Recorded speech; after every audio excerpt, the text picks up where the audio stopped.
this? Okay. So first of all, what is GrOW? Well, all of you know because we're involved in this. Well, GrOW is a really important partnership between IDRC, UK's Department for International Development, and the Foundation.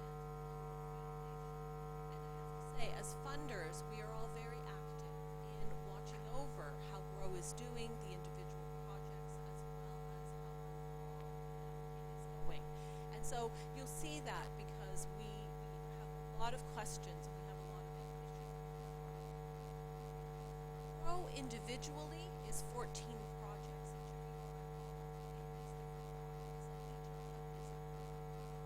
Itself. We're covering a wide spectrum of topics here, of course, economy, women's labor force outcomes, women's mobility, what does empowerment mean? Each of those 14 projects is covering a different aspect of this, as well as some important synthesis elements. What's also important is that together they form a portfolio. And we're going to be talking a bit about this as we go along, because on the one hand, each of these individual projects is very important because it gives that local, context-specific research. And I think Karen yesterday where she was talking as well about some of the ways in which you need to bring some of that aggregate research now to make sure it's relevant for policymakers to know what to do with that. But at the same time, we want to be looking at results across the program. And this is a really important ambition for the program to be able to do some degree of synthesis. And it's not just going to be at the whole program itself. There's also important subgroups within the GrOW portfolio. So let's just mention so we'll also be looking at what are some of the natural paths within the GrOW portfolio where we can look at important elements of how we can look at synthesis and of creating results that go importantly from the projects but also beyond the projects. And finally, it's not just what the research is, it's also how that research is being done. And I think we all know that the research environment globally is where researchers from the global north still dominate rather than researchers from the global south, we could say. We can see this in the way that publications are cited. I see this all the time as a research funder in that the go-to places are the organizations and well-known researchers in the north. And for IDRC, this is really important because our mandate is to support researchers and to build capacity in the global south. I hate those terms, global north and global south, but they're convenient, so I'm using them here. And I think it wouldn't be fitting for, especially for a program on empowerment, to be saying that we want to just leave that status quo. I think an important element of GrOW is also that we want to change, at least in some way, that status quo of the power dynamics, if I could call it that, between the research environment in the global north and the global south. So that's a little bit on GrOW itself. What about what we hope to do in these next few days together? Well, obviously, first of all, an important point is that we're going to be learning from each other. And I think, Caren got us started off on a really super footing last night with other just people on the way back to the hotel last night and this morning. We were talking a bit about from your remarks, and I think that got us really started on. We've got a lot of formal spaces over the next couple of days where we're going to be looking at the individual papers. We've got Discussants. We've really tried to build that in. There's also a lot of open space built in, whether it's through the coffee breaks or through some specific open space places left in the agenda. And we hope that you all use those spaces to really share, exchange, and learn from each other. Another important element of why we're here is to talk about research quality and again look at how our exchanges can help us to improve research quality. And again, that's important because we will have the working papers, we'll have the journal articles,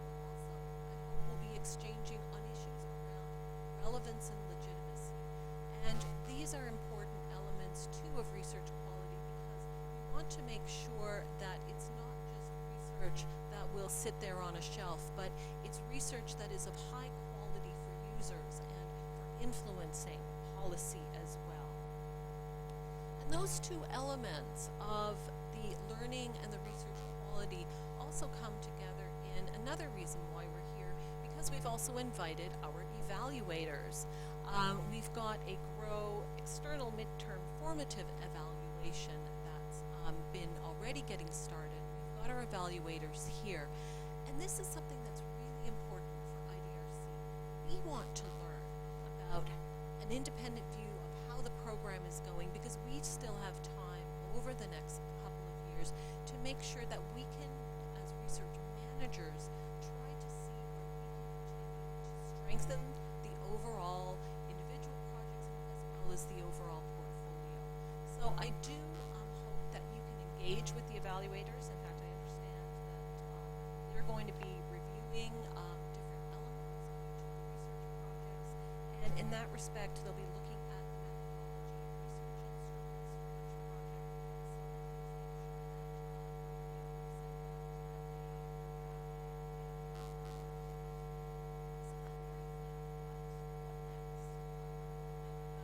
where we're going from here.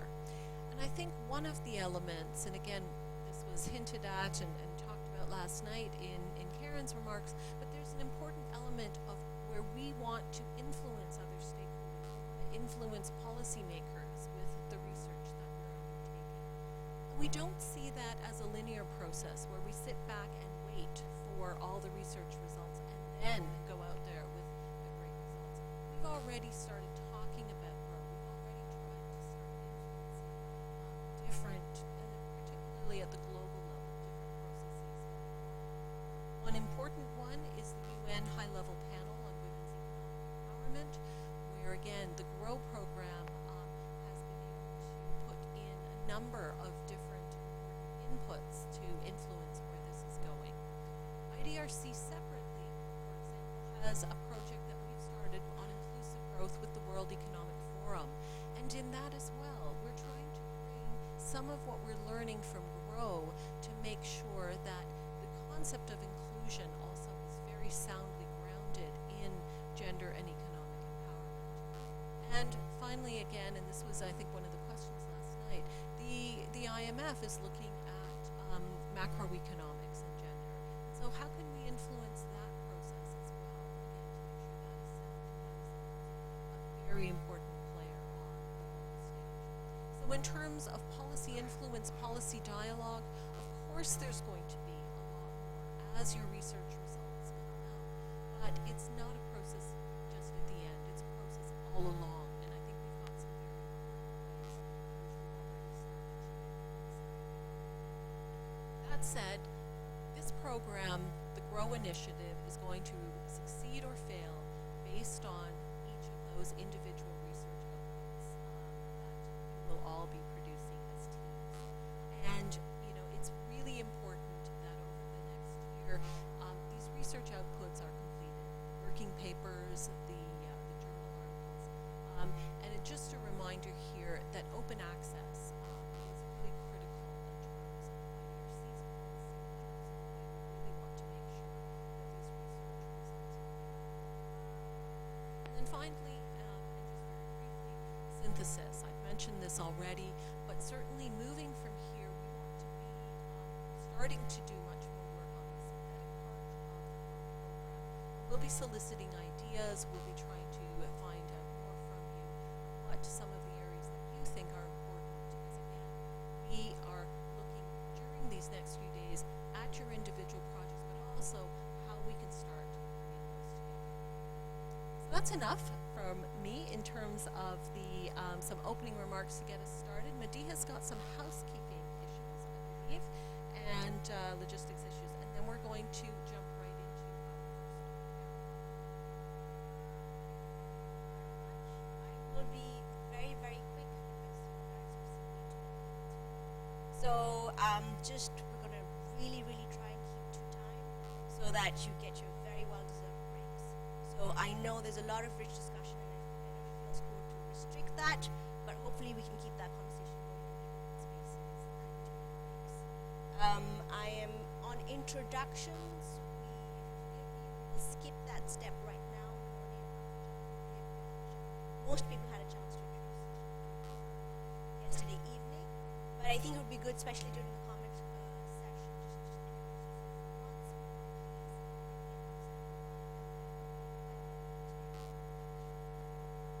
I'll skip the rest of it.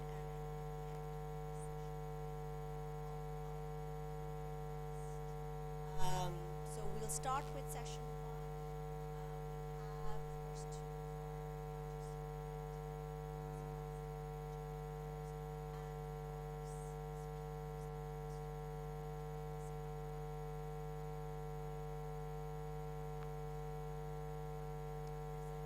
follow up.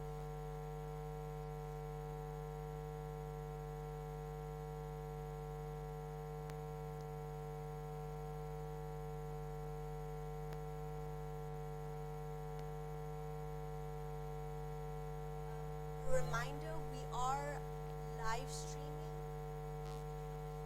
and for those who tweet, please follow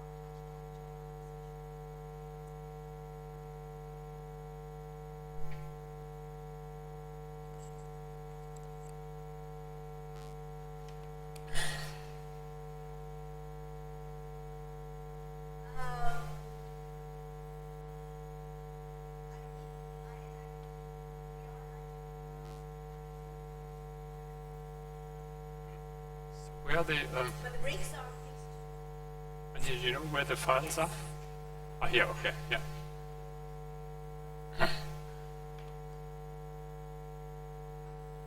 All right. So now you have to listen to me again. But at the end of the day, I've shut up. Let me briefly talk a little bit about the parts that we are working on. So first, our research consortium consists of this group of people from Göttingen, Delhi School of Economics, Stellenbosch, Cape Town, and Wageningen. And some of them are here, but by far not all. So our focus has been, we are part of the GrOW 2 call, so it's the impact of growth on economic empowerment. And we are focused particularly on female employment as the key aspect of empowerment. And so here we have 7 sub-projects that we're actually looking at. Of course, I can't present on all of them, but we'll say a little bit about 4, 5, and 7, where we started doing some work already. And Janneke will talk about 5, and I'll talk about 4 and 7. So briefly, let me talk about occupation and sexual segregation. This is an important but rather neglected part of the literature. So we know that occupation and sexual segregation is a huge driver of gender pay gaps in rich countries as well as in poor countries. And we have relatively little analysis of what drives occupation and sexual segregation. So we are looking at here first on some sort of conditional correlations on looking at the impact of or the correlates of occupation and sexual segregation, in particular growth, structural change, trade openness, human capital, and fertility. And to then, of course, also identify drivers that might be amenable to policy action. So at this stage, I'm just going to talk about the cross-country analysis, which is based on the World Bank's I2D2 database. So that's kind of the universe of household service that the World Bank has, and one can send them do files, and then they actually create aggregate statistics for you. And that's so we've created aggregate occupation sexual segregation statistics from that database for 63 developing countries, and we're going to do follow up with some panel data analysis. Okay, so just briefly, in the first paper, Mary Borman and I, using fixed effects specification for 60 developing countries, we have 2 measures of occupation and sexual segregation. One is the so-called Duncan index, which is the most common one. It has the disadvantage that it is heavily influenced by the big sectors. So if a big sector has a lot of segregation, that drives the overall results. The other one, the Klasen index, treats each sector the same, but is sensitive to labor force participation changes. So if women enter the labor force, that will automatically change that index. So both of them give two different pictures of what's going on. So what do we find? We find occupation sexual segregation is rising in developing countries, somewhat surprisingly. There's no impact of income or growth on segregation. Rising female labor force participation reduces sexual but increases occupational segregation. And fertility, economic structure, and regions matter. So very briefly, here are the two indicators. Here you see sexual and occupational, and you see that indeed there are more countries where it is rising than it's falling, regardless of which one of the measures we use. This is our main regression, and here you see the sexual segregation. You see GDP, no impact whatsoever, ever, in this fixed effect specification, if anything slightly positive.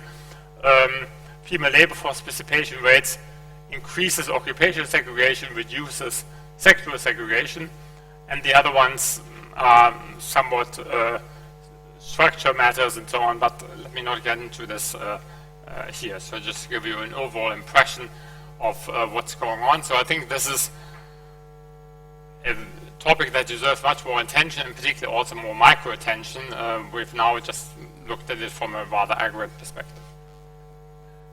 One aspect we then looked in a second paper with Anna Minassian is to look at the impact of affirmative action on occupational segregation in South Africa. So what we're saying is, often you have affirmative action policies. They're often not, in the case of South Africa, they're not explicitly gender-based, although sometimes they included gender.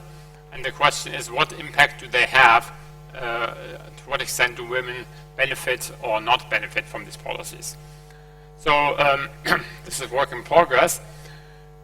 South Africa had 3 phases of affirmative action since the new government took over. The first one was the Employment Equity Act, which was already mandated affirmative action, but it included white women at that time. Second one was a Black Economic Empowerment Act, which kind of strengthened the affirmative action rules, but that excluded white women. So that was just about non-whites, males and females. And then they further strengthened it in 2007 with the so-called Codes of Good Conduct. And so what we're doing here is, in this analysis, we're doing a triple difference. So before, after, female, male, black, white, in order to see who benefits from which phases of affirmative action. Our findings is somewhat surprising that the first one, employment equity, did not have much of an impact on occupational segregation. Actually, it was the second one, Black Economic Empowerment, that served to reduce occupational segregation slightly. And the way we measure that is the likelihood of a person to be employed in a male-dominated occupation. That's basically our measure of occupational segregation. And all the white women were included in 1998. They didn't seem to benefit from that policy. So here are the results. I don't think I have time to go through them in detail here, where you basically we're building up double differences and triple differences in order to understand the dynamics of benefits of these policies. Okay, last point for me, then I'll turn over to Janneke, is on this topic 7, where we're trying to understand the linkages between employment and domestic violence. The question that we're asking is, does employment promote or reduce domestic violence? The literature is very divided on that. There's both theoretical literature that argues for and against it. There's empirical literature that argues for and against it. Of course, the problem is that employment is likely to be endogenous, that the decision to be employed and whether one is victimized as a victim of domestic violence are processes that are likely to be jointly determined. So one needs to think about IV strategies or other ways of trying to deal with this. And that's the point of this paper, which just came out in Feminist Economics. And we used the Demographic and Health Survey from Jordan in 2007. And what we find is that without considering endogeneity, we find actually employment associated with increased domestic violence of all forms. Show some results. But if you use IVs based on basically cluster averages of employment is our instrument, which works very well, then the effect goes away. So it seems to be indeed that endogeneity was a serious issue, and there was some underlying processes that were jointly determining employment as well as the likelihood to be a victim of domestic violence. And in fact, our AV estimates then show there's some weak evidence that employment reduces sexual violence of the three types that we look at. So just briefly, here is our main regressions. So this is the OLS, and you find here working status employment increases domestic violence overall, and emotional and physical. There's no significant effect of sexual violence. But once we move to the IV, we basically see the signs flip, but are highly insignificant. Here they get close to significance, and when we use a different IV strategy, a control function approach, actually they become significant. So there's slight evidence that employment reduces sexual violence, and this endogeneity really matters. In current work, we're now extending this work to more countries to make sure, this is a very specific setting, Jordan, which is unusual in various ways, and to see how this looks more generally. All right, thanks very much. I'll now turn over to Yannick to continue with the second part.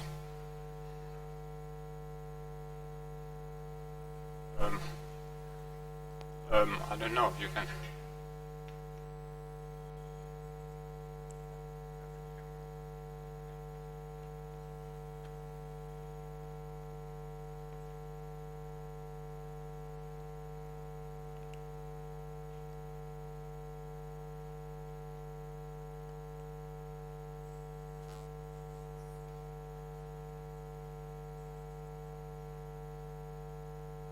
Right, good morning. I'm Pieters from Wageningen University in the Netherlands, part of the same consortium, and I'll talk a little bit about one of our sub-projects that's focused on trade and global value chains, and in particular on the research that focuses on the question whether trade openness can improve women's employment opportunities. And so in this project we're doing separate country studies where we analyze trade policy reform impact. So the countries are Brazil, India, Indonesia, and South Africa. And we're looking at the impact on labor market outcomes of men as well as women. Currently we have some preliminary results for most countries. I'm going to focus a bit on Brazil and Indonesia. But in the end, the question is also if we compare different groups within these countries and different differences between these countries on aggregate, can we say something about the extent to which the effects of trade liberalization depends on the initial sectoral structure of the economies, and also how are different population segments affected, in particular less educated versus more educated women, women in poorer groups, or racial minorities, etc. So very briefly, why would you expect trade liberalization to improve women's opportunities, especially relative to men's? There's a couple of channels theoretically that might play a role. First of all, trade liberalization tends to increase competition for domestic producers because typically your import markets open up. it also it could in some, depending on what type of policies we're looking at, it could improve export opportunities, and you would tend to see more competitive pressures on firms engaged in trade. So this could first of all reduce discrimination because the sectors get more competitive. So if discrimination is costly, then discriminating firms will be driven out of the market. And there's some evidence, some recent evidence for this on Brazil in the Hirata and Suarez paper. An older paper by Black and Brainerd studied this in the US. So there's a little bit of empirical evidence for this, this channel. Second, there could be gender-biased technical change. So the idea here is that trade liberalization induces firms to invest in newer technologies, and these technologies could reduce, let's say, the physical strength required in production work. So that's what Yoon et al. Focus on for the case of Mexico, and they see that after the introduction of NAFTA, exporting firms in Mexico indeed started to import more advanced technology, and they saw an increase in the female share of workers and the female share of the wage bill in Mexican exporting firms. On the other hand, there's also a possibility that firms are induced to upgrade technology which is skill biased, so that the enhanced technology requires more skilled workers, and then if women are less educated or less skilled in a country, then it could actually promote male employment relative to female. Another channel is through the sectoral reallocation of labor. So when countries liberalize their trade policy, you typically see changes in relative prices. And this should induce reallocation of production factors towards, from, let's say, import competing sectors towards comparative advantage sectors, or, although in reality we're not always sure what type of structural change actually results. Now this can matter for the relative demand for female labor if we see that there's persistent sectoral segregation, which we do see. So we tend to see that women are to a large extent employed in sectors such as textiles, and men are much more likely to work in machinery, equipment production, for example. So this segregation could be persistent because men and women really have different productive traits, and so they're not perfectly substitutable. It could also be the result of social norms, but for whatever reason we do see that this segregation is quite persistent, as Stephan also pointed out from his work with Mary Borman. And so we think that if there's sectoral reallocation of workers due to trade liberalization, then this segregation might induce some gender-specific employment impacts. So in this research, we studied trade policy reforms in the 1990s. In all of the four countries, there were large import tariff reductions, and these were driven by political change or economic crisis. So they were exogenous to, let's say, the labor market conditions, and especially the gender-specific labor market conditions at the time. And we use a so-called local labor market approach, where the idea is that workers are not so mobile across regions within a country. So if we look at, so we can compare regions within the countries with the idea that depending on the initial industry structure of employment in a region, the region was more or less exposed to the tariff cuts. So basically tariffs declined more in one industry than in another, and if your region's employment was very concentrated in a particular industry with huge tariff reductions, then your region was very much exposed. Whereas if most of the workers in your region were in a non-tradable sector or in an industry with relatively small tariff cuts, then your region was not so much exposed. So this is an example for Brazil, where we take sectoral tariff rates, so sector S at time t, and we multiply it by the initial employment share of sector S in that particular region, and you get a sort of regional weighted average trade protection measure. And then empirically, we want to relate the changes in tariffs to changes in labor market outcomes across regions. So it's a kind of diff and diff approach, where in terms of spatial variation, this is an example for Indonesia. So you see that the regional measure of tariffs varies from about -3% to minus 20 percentage points in tariffs. And that's the variation we exploit for all of the four countries separately.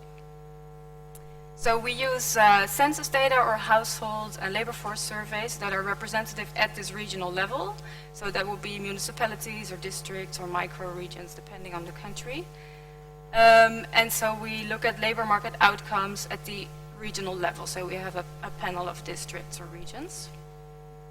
And so basically what we estimate is this type of equation with labor market outcomes in the region at times t, and then we have a region fixed effect, and here a year fixed effect, and basically this is a control for some initial conditions in the region, and we're interested in the estimate of beta, which would then estimate the causal effect of tariffs on labor market outcomes of men and women. So this would be either, let's say, female employment rates, or female labor force participation rates, or wages, or the male counterparts.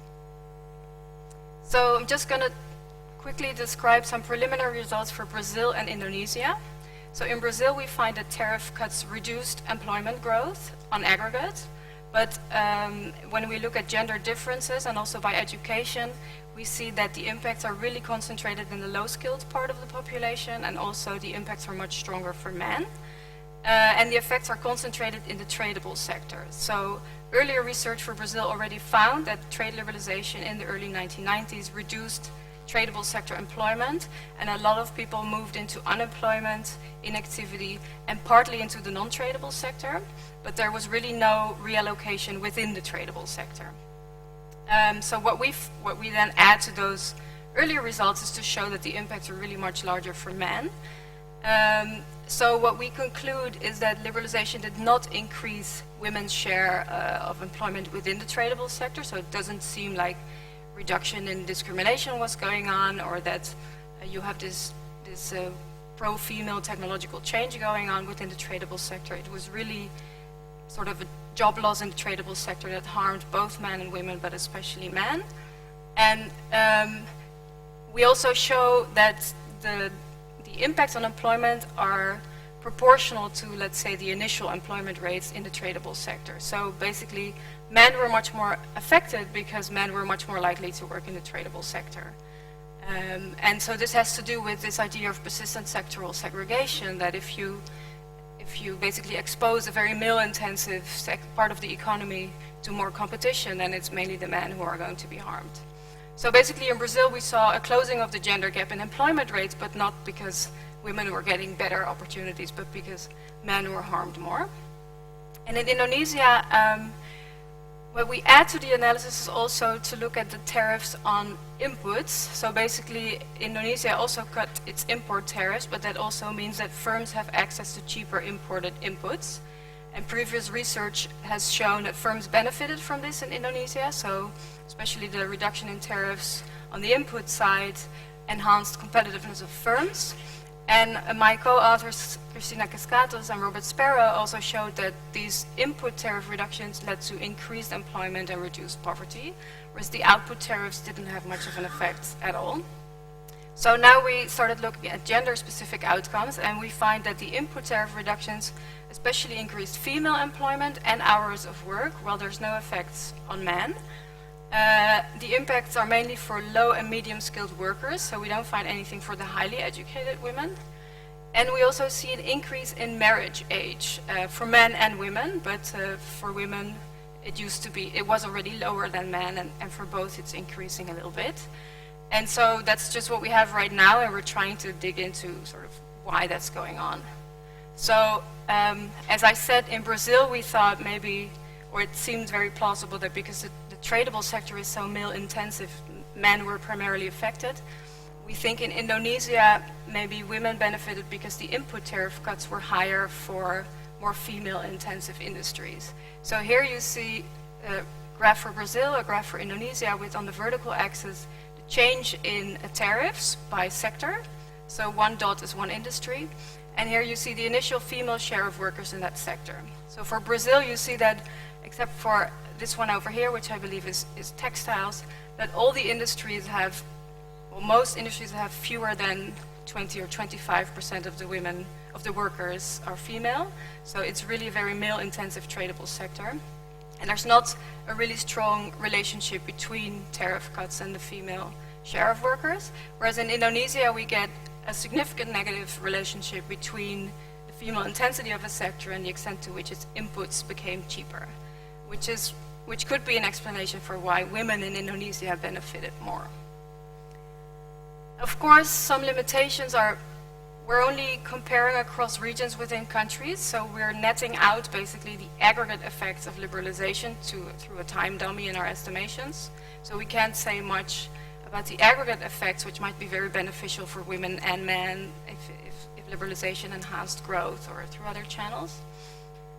Of course, we're only looking at employment outcomes. Even looking at wages is difficult, especially with the data that we have, and because sometimes the design of the surveys changes quite a bit over time. And right now we're really trying to see what we can do to tease out some of the channels. So if you really want to look at, for example, firms upgrading their technology, then census data and labor force survey is not the most useful data to look at. But yeah, there's not always good firm level data available. We think that looking more into the sectoral segregation could be a promising way to go. So to think more about the sectoral structure of liberalization. And for India, we're currently working on deriving gender-specific measures of tariff reductions. Yeah, I had some supplementary material, but I'm going to leave it at this for the sake of time.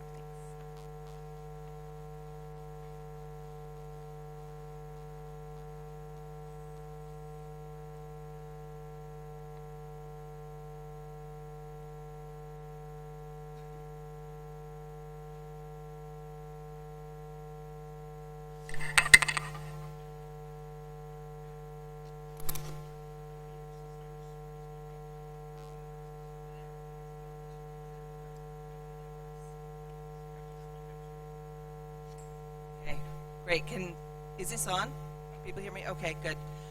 I actually only have a very few remarks because there was a lot of papers really to, a lot of results really to talk about, really interesting results, many results that I didn't really understand why. So there's a lot of really interesting data, but I'm not sure that I completely understand all the mechanisms behind some of the results.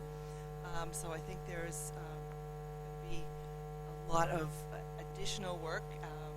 As the work progresses, I think that some of that will become clearer. But I just wanted to focus on one of the papers because I think it's really and that was really the occupational and segregation paper. And it's clearly a really important topic. There has been work, and I think as Stephan said, that the issue of why is so important. We've had over the years, certainly in the higher income countries, there's been a lot of work on kind of documenting this. I think maybe less so on the global south countries. So this is really important to be able to document the extent of occupational and sectoral segregation. But really understanding why, and some of the theories, the kind of classic economic theory of the fact that women have more caretaking responsibilities and are more intermittent in the labor force, and therefore they may choose jobs that have different characteristics, characteristics that have less investment in firm-specific capital and so forth. So, that's kind of the classic theory, I think maybe attributed to Sal Polacek, although I hate going way back in the history because there may have been others that thought about that earlier. And then there are theories of other forms of discrimination. Now, if it's really based on choice due to trying to balance work and family, then there's a different set of policies that might affect it than if it's really based on some sort of discrimination. So I think it's really important to talk more about the underlying theories and figure out how some of the variables that were included are related to those theories. So clearly, the issue of fertility is related to the balance of work and family, so that makes a lot of sense. And the fact that increases in fertility increased at least one of the I think it was occupational segregation that increased. That makes sense. I'm not sure why education really was increasing the occupational segregation. So that seems to be a puzzle. Another puzzle, I think, is why the variables seem to, the explanatory variables seem to operate differently across occupational segregation versus segregation. So I think thinking a little bit more about that, really understanding what are the characteristics of jobs. You know, what is it that when there is segregation, is the segregation into similar types of jobs? Do they have these kind of characteristics? So I think there's a lot of work that sociologists do on what are the characteristics of different jobs, and really trying to understand that and unpack that a little more, maybe shed some light on the issue. And then I think the other thing that I think would be really useful, since it's cross country, is really understanding, are the patterns similar for different countries? Can we get some leverage to understand what's going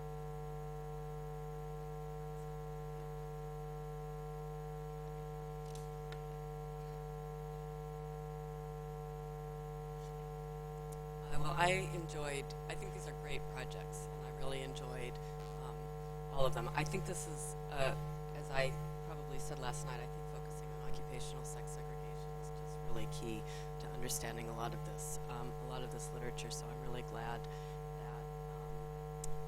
Stephan and his co-authors are actually Liz mentioned one of my comments that I wanted to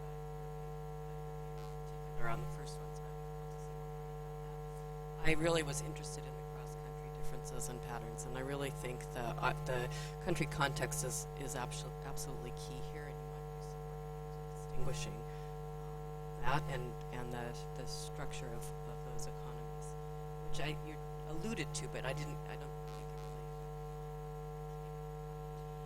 really. One question I have in this area is, I should be familiar with the I2D2 data set, but I'm not. How fine is it? Occupational segregation data is a little bit tricky, and I think, one of the things when we do this kind of work, we always need to know about data quality and robustness. So I didn't get a sense of how actually fine that goes, as you know. So I do have questions about the data quality. The employment and domestic violence paper, I think, is incredibly interesting, and it's a really useful line of work. And I wanted to just ask you a few questions about that. One of the things is the way that you understand or you look at the relationships between males and females in households. My read of this literature is that when there are really great differences between males and females, education levels, what you bring into a household in terms of your earnings, your source of earnings, the probability or the likelihood of violence tends to be greater than if males and females are closer together in terms of their education or their earnings potential. And I thought you might want to experiment with that in future work. Now, I did notice when you had a little bit of those differences, but it would be interesting to tease those out, I think, more specifically.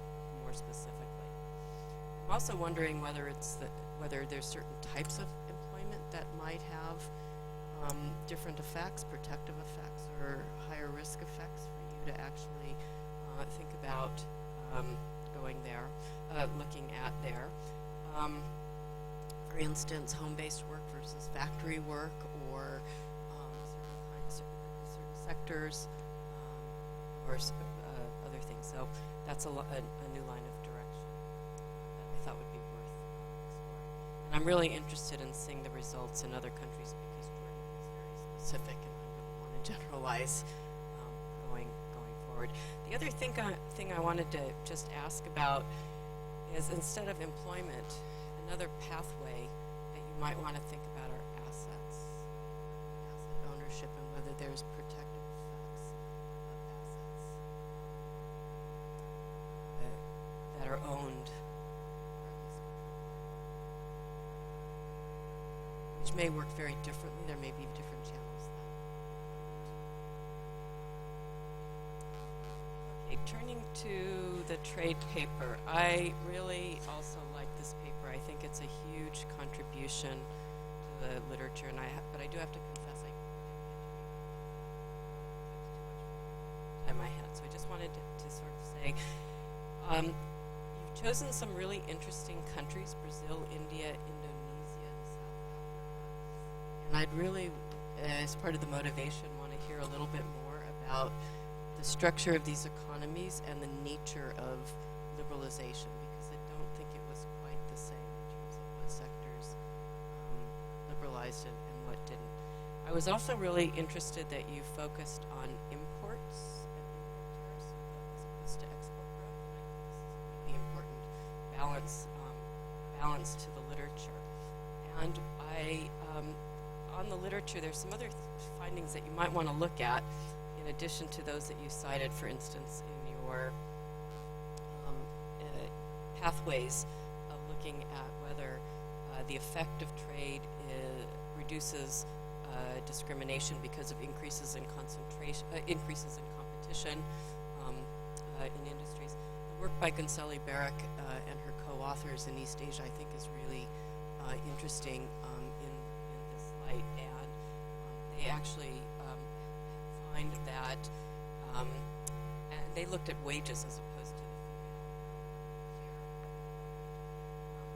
Their results were a little bit different than your results. And I'm just curious if you look at their results in terms of that competition, increases in competition do not seem to affect the gender wage gap quite that much. We didn't look at wages. I was going to actually suggest you look at wages, but it's difficult.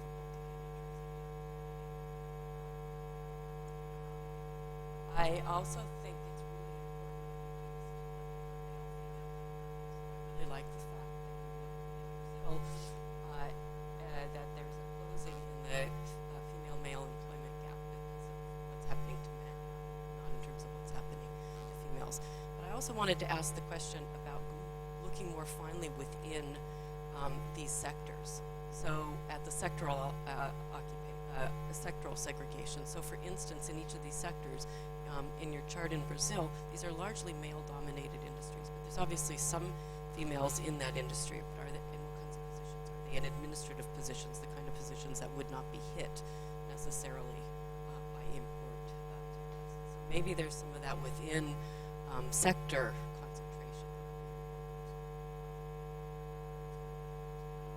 And the other thing I wanted to say, which is I really like the fact that you've also looked at different groups of women, low-skilled women, medium-skilled women, low-skilled. I think you should do that for men as well, which I didn't get a sense. Is this low-skilled men as opposed to high-skilled men? Bring that out. And then finally, going beyond just the economic effects to look at some of the social changes. So you gave us the tantalizing finding that liberalization seems to have increased the age of marriage for both men and women. And I think there's other work that shows that this was actually an effect of trade liberalization there. But there are some other countries like Vietnam and Egypt where you don't see that effect at all. So what would be, is it because of the value of girls? What is increases with their economic empowerment? What are some of the pathways by which you ask?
very much for the comments. Of course, we presented a lot of work in a very short period of time, so the papers discuss a little bit more on these things. So that I think there we view us a little bit more about mechanisms in the sexual segregation paper, but I think we bring that out all here. Let me just take a few points here. One, differential effects, sectors versus occupations. I think the story about labor force participation, I think, is a positive story. As women increase labor force participation, they are moving often the sexual spread of where they're active increases, but they start at the bottom. And that's why the occupation segregation actually may be worse as they stream into the labor force, while the sectors it might be getting better. So I think there's quite a consistent story that could account. On the patterns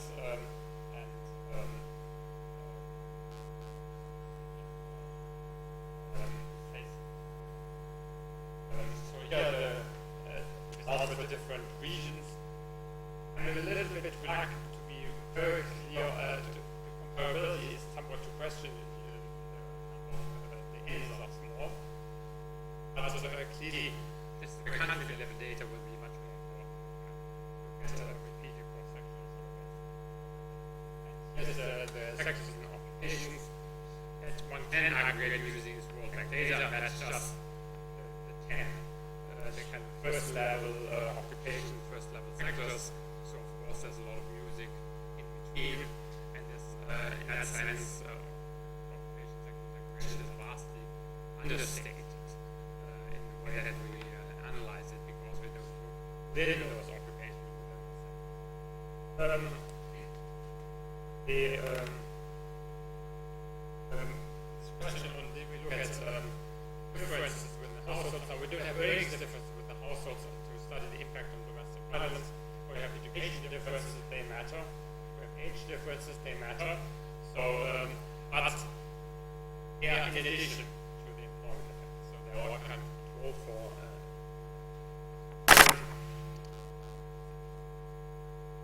Yes, characteristics would be much nicer to think about to get some more fine grain with this.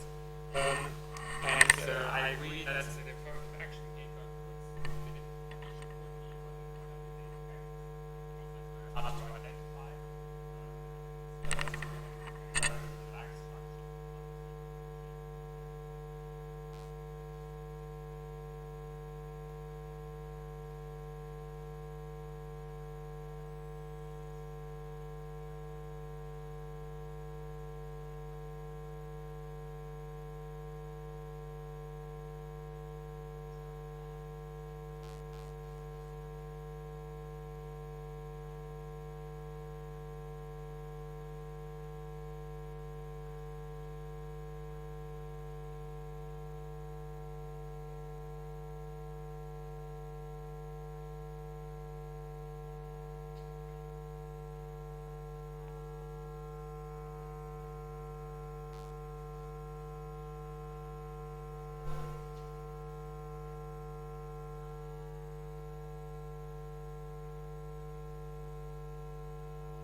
just hold it. It's just, and where's the slides? And how do I? Does this look totally goofy?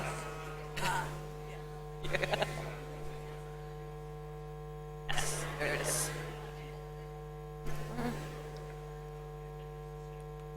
Okay, great.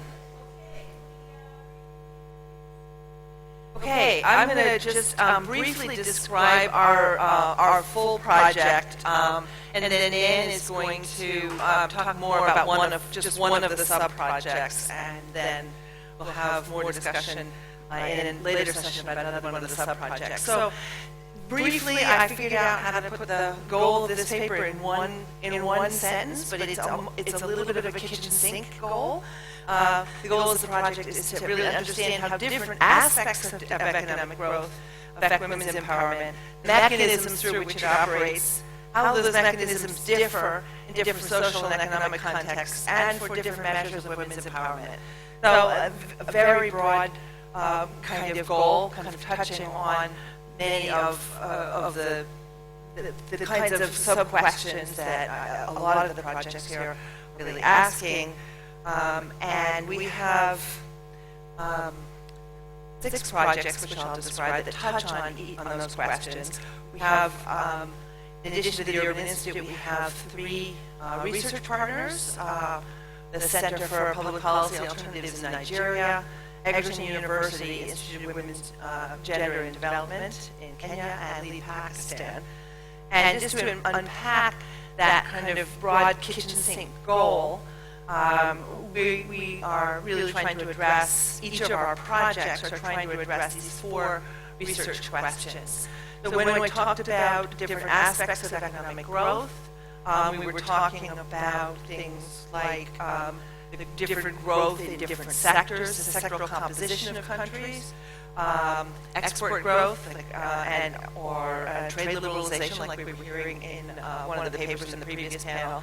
So different measures of economic growth may affect women's empowerment differently. That's kind of a mechanism question. Then how do the socioeconomic processes and infrastructure that typically accompany economic growth? Here we're thinking about aspects of family change, or change in family dynamics, as well as the kinds of family behaviors, education, urbanization, transportation, and so forth. So how do these processes affect women's economic empowerment? Again, another mechanism question. Are there differences across countries in how economic growth affects women's economic empowerment? Again, many of the projects here are addressing the same kinds of questions.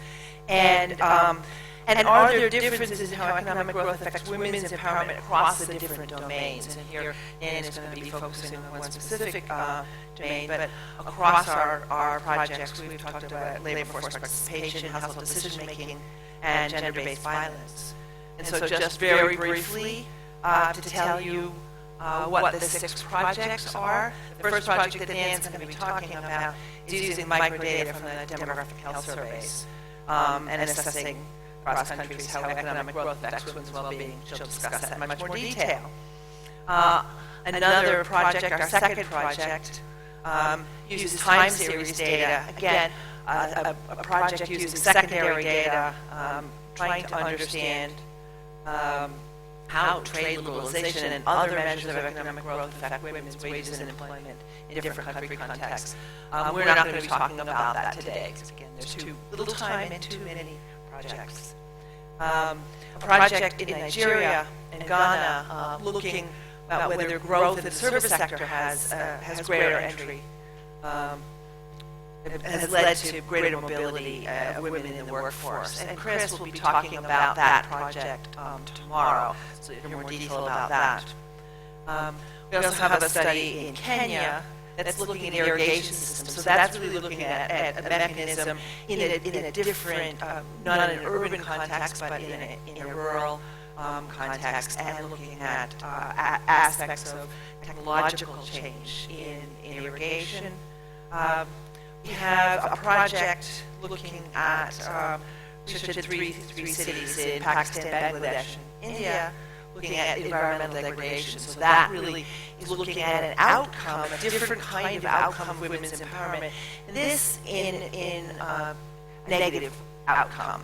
So the unintended consequences of economic growth that may lead to environmental degradation and may differentially affect the well-being of women because women are more vulnerable in the first place. And then finally, a study looking at transportation infrastructure. Again, a potentially negative and unintended consequence as transportation becomes more necessary to take workers to jobs, and transportation has safety issues. So really, each of these projects are looking at the different countries. We're looking at these different mechanisms and looking at touching on different projects. We'll touch on different outcomes, but we'll hear about Project 1 today, and we'll talk about that. And she will try to get this funny thing in her head.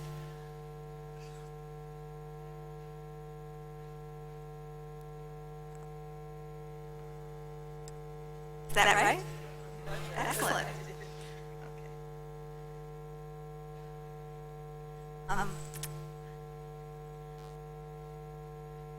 I will say, as I always say to my students, many technological advantages are wonderful, but I have never quite understood how the laser pointer improves on a regular pointer.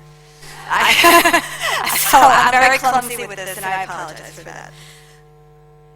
So economic growth and women's empowerment using the demographic and health surveys, and I want to here acknowledge our two co-authors, Brenna Reger, who's actually the lead author on this paper, who's with us at the Urban Institute, and Tyler Woods.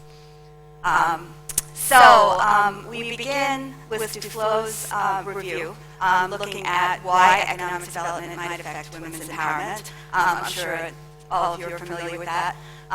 Lifting of the constraints on household budgets through the alleviation of poverty. So perhaps a family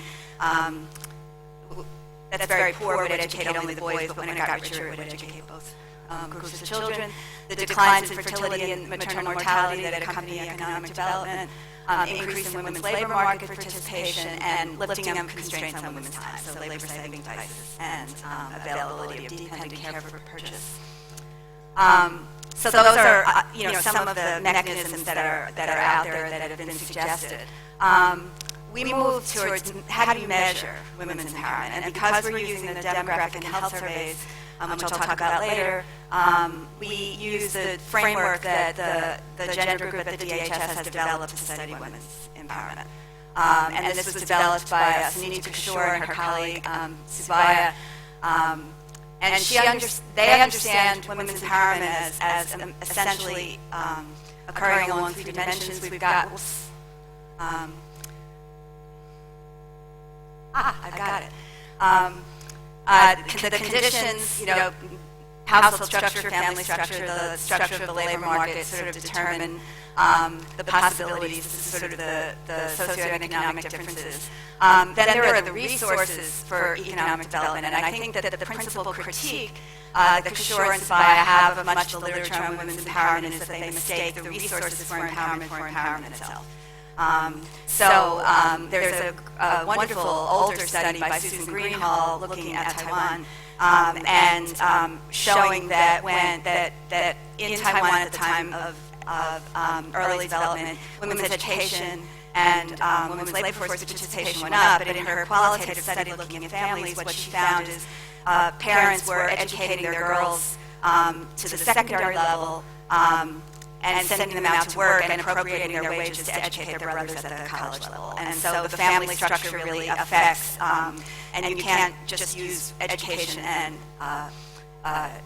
employment as empowerment itself. So what do Kishore and Subaya come up with? They say we want evidence that women are actually wielding power. And an example of that is women actually wielding bargaining power in the household. And so they attempted to create a set of measures on the DHS that would measure these directly. They created 3, we're looking at 2. Our research questions are economic development and direct measures of women's empowerment correlated? Could unmeasured time invariant country characteristics that cause both economic development and women's empowerment be responsible for this correlation if it exists? And does economic development operate directly on women's empowerment, and to what extent does it operate indirectly by changing women's characteristics? So our data, as I said, is from the DHS.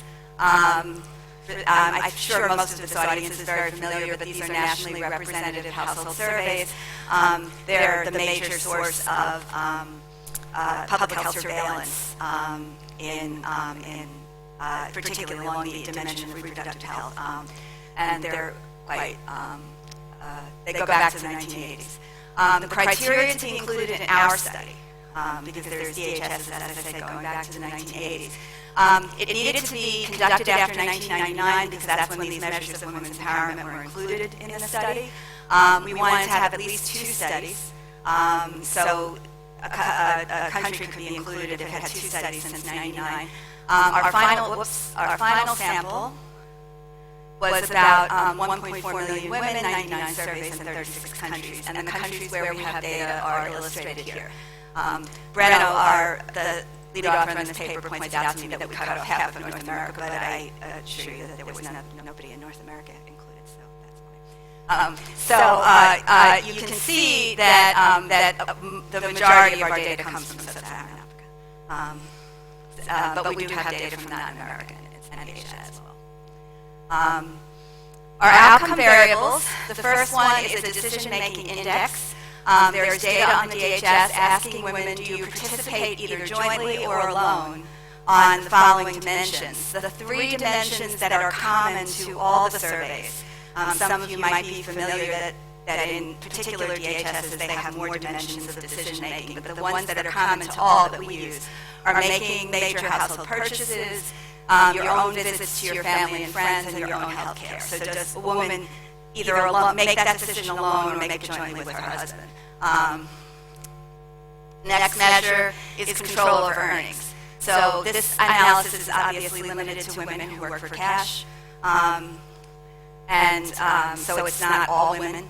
And the question is, do you either jointly or alone control how your earnings will be used, yes or no? And finally, there's a scale of a woman's objections to wife beating.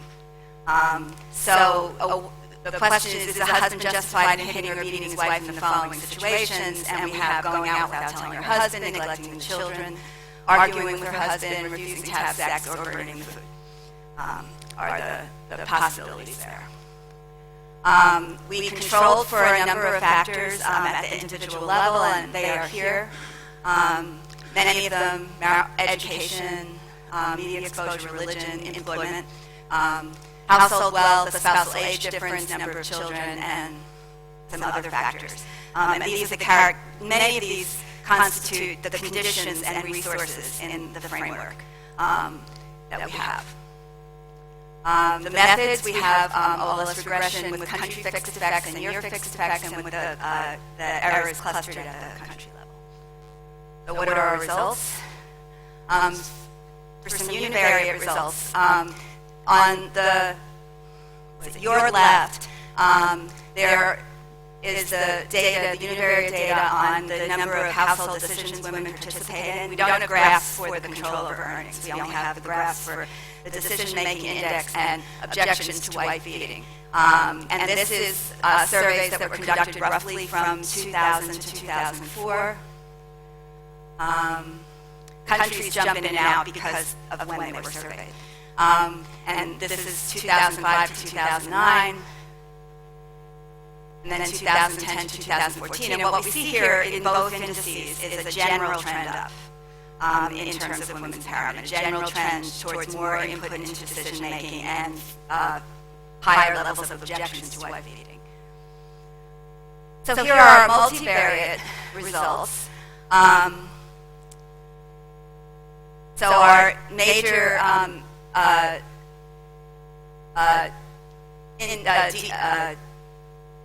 independent variable is the log of GDP per capita. On this top row, we see the results for the decision-making index. And we show you here, for example, in Models with year-fixed effects but no country-fixed effects or additional controls, we see a positive correlation between economic growth. That correlation persists when you add country-fixed effects, and it persists when you add the additional controls. For control of one's earnings, we have a positive effect with year-fixed effects only that declines, that it loses its statistical significance in country-fixed effects models and additional controls.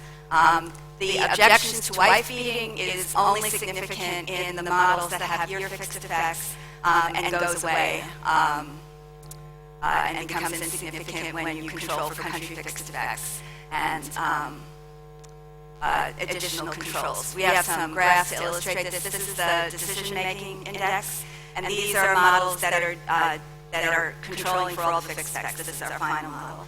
And you can see the positive relationship between P per capita and the average decision-making index. This is control over earnings, and I would point out that the direction is positive even though the coefficient is not statistically significant. The coefficient is also very, very stable across the different specifications. And this is objections to wife beating, which doesn't have much of a relationship with economic development at all. So, preliminary conclusions. We have, I'll talk a little bit about our next steps. For policy, economic development did appear to have a direct effect or an effect on decision making. So, pro-growth policies might have a positive impact on this aspect of women's empowerment, and we would urge, using our second outcome, that laws be changed such that husbands don't actually have control over their wives' earnings. But we argue that in order to move the needle on attitudes towards wife beating, there's going to need to be policies that promote gender equality directly, and nonviolence. And certainly one is to create and enforce strict laws against domestic violence. I believe that in Pakistan, very recently, there's been a law that both prohibited honor killings and also reduced, increased stringency against domestic violence. For programs, the family planning literature is quite full of programs involving mass communication and entertainment programs. The family planning literature has been very strong on how to change norms about an ideal family size. And I think that we could learn perhaps something from those programs. In addition, in the U.S., there are a lot of programs right now, mostly directed at college students, to change perceptions of norms about substance use. So they have, they bring people into groups and present them with data on how many of their classmates at the university where they are actually drink all the time. Those programs have various success. But my point here is not so much that these are so successful, just as there are models of individually changing norms. There's a literature on that we might consult. For research, I'd like to talk about our own next steps. There's an outcome variable from DHS that we would like to include, and that is that they have questions similar to the earnings and decision-making questions on who controls the decision to contracept and the decision not to contracept. Do you make that alone? Do you make that jointly with your husband? And so we'd like to turn our attention to that aspect because we think that fertility and reproductive power is really key and central to all of this, and so we will be looking at that. Our own next steps, we're thinking about two, and since this is work in progress, we would love feedback, actually.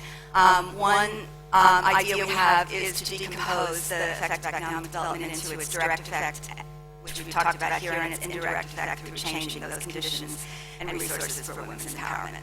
So that's one way we might go. Another thing that we could do is not just look at the linear trend in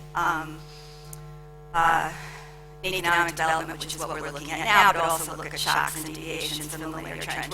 We have some hesitations about that because unlike the studies that or in some ways our models for this that are looking at infant mortality, we're not sure our theory suggests that an immediate shock in in growth would have an effect on these sort of outcomes, which are formed lifetime. So it's not sure that people would change. And obviously, natural experiments where laws change, it would be interesting to do some work in Pakistan right now, for example, before and after. And of course, qualitative studies to look more carefully at some of these outcomes. And I thank you so much for your attention.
In terms of which countries we included, the primary sticking point was having to have two countries after 91. So India's only has one.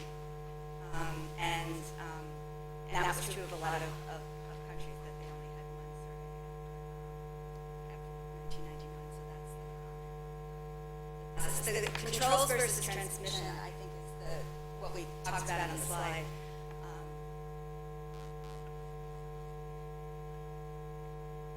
At doing some kind of decomposition to look at the direct and indirect effects, I think, would be more. And I guess the other thing I wanted, I guess, I'm not sure I'm understanding the question, but there was a spending variable in the household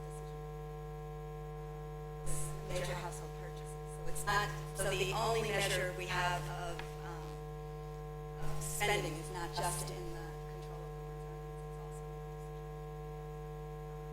it's also in the decision. So, and the issue of sample size that came up, I mean, that's why you don't, that's why we didn't add the control of one's earnings to the decision-making index, because we have the decision-making index for everybody.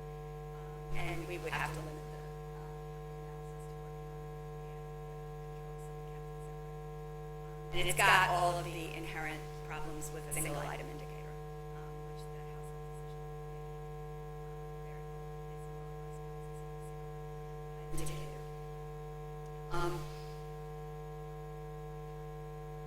On the issue of our recommendations, I mean, I think that I was not so much saying, I was certainly not trying to imply that the programs that we would establish would not be evaluated.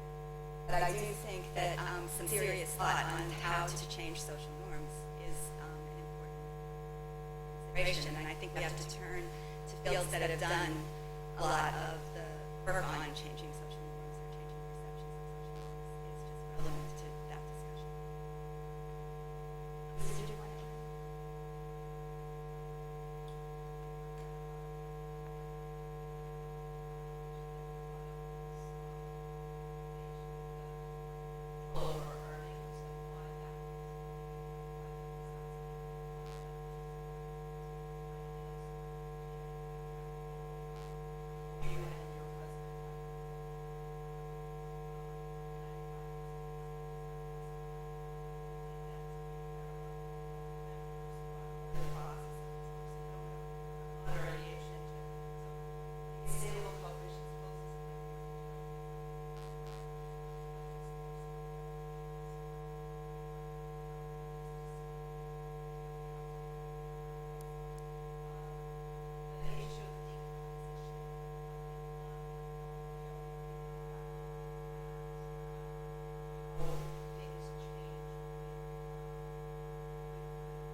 Acknowledge Sanal's comment, and I think one of the ways to do that also is random effects. And I think we'll explore those.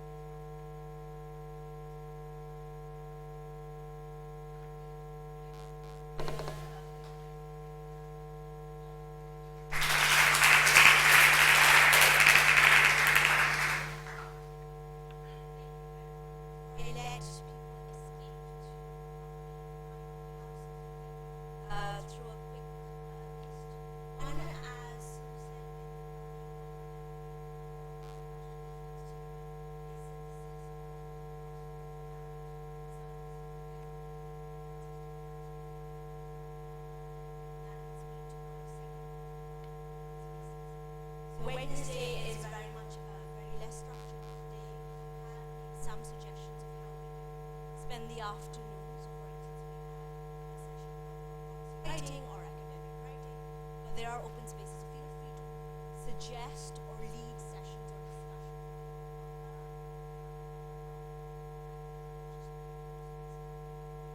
That is a place. So there are no tables there, there's no video there, that's for academic writing,